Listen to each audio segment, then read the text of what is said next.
Quem foi Jesus de Nazaré? O que de fato aconteceu naqueles dias? Quem eram seus parentes? Ele realmente morreu na cruz? Hipóteses sobre Jesus. Investigação. Na história do cristianismo, poucos nomes despertam tanta controvérsia e fascínio quanto Judas Iscariotes. Mas o que realmente sabemos sobre os eventos que cercaram sua morte? Teria sido suicídio, como muitas tradições cristãs acreditam, ou existiria algo mais por trás de seu trágico fim? Como morreu Judas Iscariotes? Investigação. Dentro do grande drama da paixão e morte de Jesus, conforme relatado nos evangelhos, há outro drama, o da traição de um dos 12 apóstolos que Jesus havia escolhido pessoalmente. Uma traição que terminaria tragicamente com o suicídio daquele homem perverso. Somente o Evangelho de São Mateus fala sobre isso. Os outros 3 evangelistas não nos dão mais nenhuma notícia depois que ele o deixou junto às oliveiras no Getsêmani. O texto de Mateus diz: então Judas, que o traíra, vendo que havia sido condenado, ficou com remorso e devolveu as 30 moedas de prata aos chefes dos sacerdotes e aos anciãos, dizendo: pequei, traindo sangue inocente. Eles, porém, disseram: o que temos nós a ver com isso? E tendo atirado as moedas de prata no templo, retirou-se, foi-se embora e enforcou-se. Somente os Atos dos Apóstolos, cujo autor é o evangelista Lucas, de acordo com uma tradição muito antiga, confirmada pela maioria dos críticos modernos, fala desse episódio no 1º capítulo, no discurso em que Pedro exorta os irmãos a escolherem uma testemunha da ressurreição para preencher a vaga deixada no colégio apostólico. O autor de Atos coloca nas próprias palavras de Pedro que Judas caiu de cabeça e se arrebentou no meio, e todas as suas entranhas foram espalhadas. Atos 1, 18. Aqui temos um pouco mais de informação, mesmo que alguns pesquisadores a tenham considerado contraditória, em comparação com a frase concisa de Mateus: ele foi embora e se enforcou. Mas nos deparamos com uma grande dificuldade decorrente das discrepâncias, se é que existem, entre as duas versões desse episódio do drama da paixão. Mateus diz: os chefes dos sacerdotes pegaram as moedas de prata e disseram: não é lícito colocá-las no tesouro do templo, pois são o preço do sangue. E, tendo deliberado em conselho, compraram com elas o campo do oleiro para o sepultamento de estrangeiros. E continua: é por isso que aquele campo tem sido chamado de campo de sangue até hoje. Mateus 27, 6 e seguintes. Vejamos agora o que dizem os Atos. Judas comprou um campo com o preço de seu crime. Em seguida, vem a descrição acima mencionada das circunstâncias de sua morte, com o acréscimo, com o qual Lucas interrompe o discurso de Pedro, dirigindo-se a seus leitores na língua grega, que não conheciam nem o aramaico nem a capital de Israel. Isso era conhecido por todos os habitantes de Jerusalém, de modo que o campo era chamado em sua língua de Acéldama, ou seja, o campo de sangue. As duas fontes à nossa disposição concordam com o uso do dinheiro amaldiçoado e com o nome dado à terra adquirida. Mas quem comprou o campo? Os chefes dos sacerdotes, segundo Mateus, ou o próprio Judas, segundo Lucas? Como era de se esperar, com base nessa contradição, alguns críticos se mobilizaram para procurar evidências da total implausibilidade histórica da tradição do Evangelho. Estudaremos em detalhes as duas versões da morte de Judas. Versões que, na realidade, para muitos, não são apenas contraditórias, mas complementares. Giuseppe Ricciotti, por exemplo, um proeminente erudito bíblico e autor da vida de Jesus Cristo, que foi publicada pela primeira vez em 1941 e ainda hoje está entre as mais prestigiadas e amplamente difundidas, concorda. Ricciotti diz: com relação ao fim de Judas, temos uma versão dupla com discrepâncias interessantes que são de especial interesse para confirmar a semelhança substancial do evento.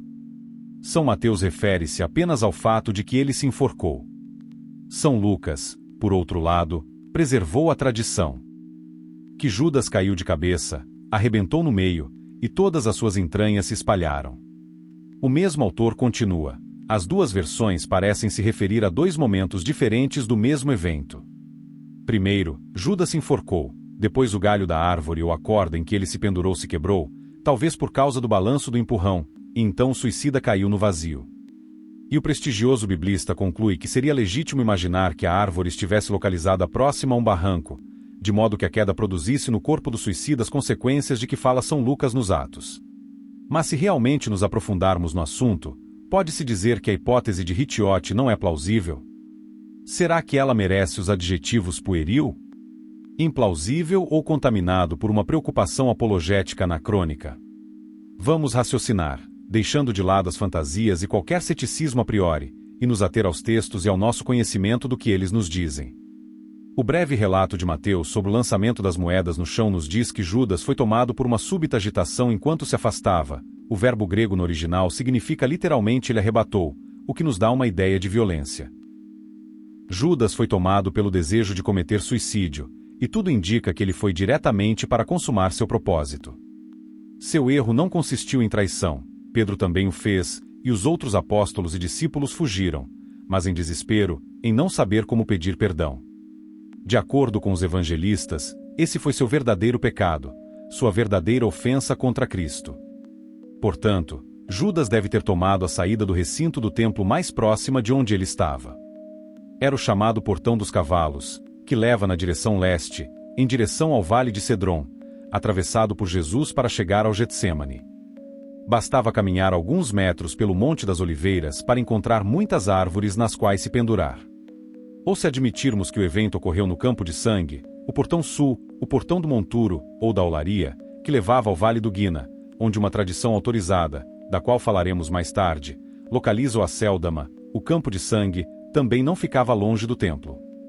Qualquer pessoa que tenha estado lá, especialmente há 20 anos, antes do grande desenvolvimento urbano de Jerusalém, modificando todos os seus arredores, saberá disso. Pois não faltam árvores que espalham seus galhos nas ravinas e fendas que abundam em toda a região ao redor de Jerusalém, uma cidade montanhosa. O Monte das Oliveiras, em particular, é um enorme maciço de calcário fendido não apenas pelas projeções do terreno, mas também por cavernas e cisternas. Deve-se observar também que o uso de cordas para se enforcar e enforcar outros é uma invenção moderna. A palavra latina furca, de onde vem a forca, indica a bifurcação formada por dois galhos abertos um para o outro e entre os quais o pescoço era colocado, sem o uso de uma corda. Se o método consistia nisso, é óbvio que a solução mais fácil seria escolher uma furca orientada para o vazio. Especialmente quando o desespero, como no caso de Judas, tornava desaconselháveis métodos mais lentos e complicados. Tudo consistia em subir em uma árvore e procurar a furca certa, ou seja, não muito perto do tronco para permitir que o corpo ficasse distendido e alto o suficiente para que os pés não tocassem o chão. A furca de Judas poderia estar voltada para o vazio, ou poderia estar no alto da árvore, entre os galhos, embora o infeliz também pudesse ter usado a cinta de sua capa ou a corda de pelo de cabra usada para prender o turbante à cabeça. Seja qual for o caso, é certo que a morte na forca é sempre precedida pelas violentas contrações às quais Rittiotti se refere. Sendo assim, por que é tão impossível a hipótese da quebra do que Judas usava para se apoiar, a queda de cabeça a que se referem os fatos, a queda violenta, com os consequentes ferimentos e espalhamento de vísceras, como atestaria qualquer laudo médico, contra as saliências das rochas que ainda hoje podem ser vistas naqueles locais ou contra as afiadas estacas de madeira resultantes da poda das árvores?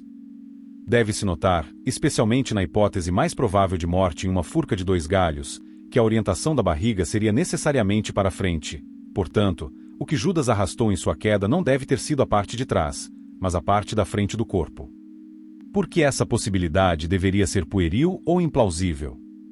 Não nos esqueçamos de que os atos, onde as consequências da queda são relatadas, não excluem de forma alguma que a queda tenha sido precedida de morte por enforcamento. Pelo contrário, eles parecem admitir isso ao usar a expressão "ele caiu de cabeça". E Judas só poderia ter caído de cabeça se antes tivesse se levantado do chão.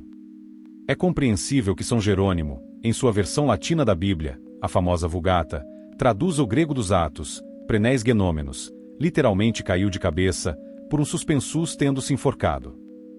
Esse santo foi criticado por estudiosos bíblicos modernos como uma tentativa disfarçada de remover uma dificuldade, mas até que ponto o termo suspensus é abusivo? Podemos também nos perguntar por que outro tradutor famoso, Erasmo de Roterdã, traduz as mesmas palavras gregas como tendo sido deixado com a cabeça, inclinada, para baixo, tendo em mente que aqueles que morrem enforcados têm o queixo colocado precisamente contra o peito. E a Neo Vulgata parece continuar na mesma linha, traduzindo pronus factus.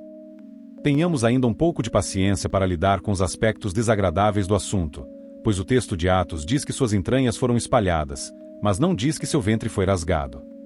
Podemos levar em consideração as observações de alguns médicos sobre o relaxamento de todos os músculos, incluindo os esfíncteres, que pode ser observado em homens enforcados. É por isso que os carrascos amarravam um saco ao redor dos pés, com a consequente expulsão do conteúdo intestinal, mencionado aqui como vísceras, como em outras partes das Escrituras. Mas a coisa toda não parece ser uma bobagem, uma construção de perspicácia apologética sobre detalhes irrelevantes.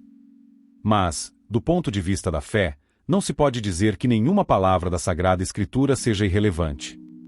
São Paulo nos lembra, porque toda Escritura, sendo divinamente inspirada, é proveitosa também para a doutrina, para a repreensão, para a correção, para a instrução na justiça. 2 Timóteo 3, 16.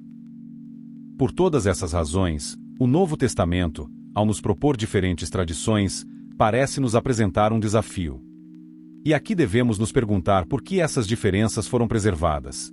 Não havia testemunhas que pudessem ser facilmente manipuladas. Portanto, não é tempo perdido que gastamos com essa aparente bobagem. E, acima de tudo, vale a pena observar o fato de que, de acordo com uma tradição muito antiga, São Lucas era médico. A prova disso seria a precisão com que ele fala em seu evangelho sobre pessoas doentes e doenças. E todos os médicos de qualquer época sabem que uma das consequências da decomposição de cadáveres é o inchaço, muitas vezes monstruoso, da barriga devido à formação de gases putrefatos. Em qual dos dois textos do Novo Testamento que estamos estudando é dito que Judas se enforcou em uma árvore?